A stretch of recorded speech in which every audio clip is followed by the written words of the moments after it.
Now, carnal minds wraps up the thing in their own ideas. Then God sends down and unfolds the thing by His power.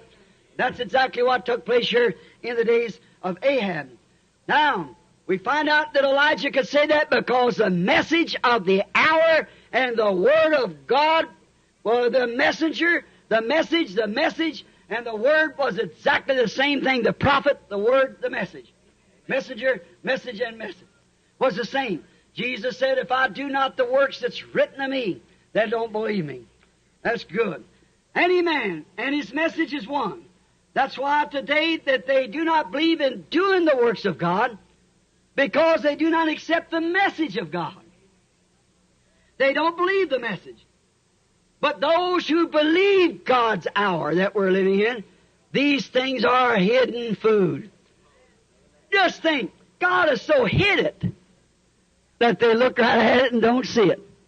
The same way that Elijah blinded the Syrian army, the same way that God blinds the unbeliever from the true, genuine food of the child, the believer.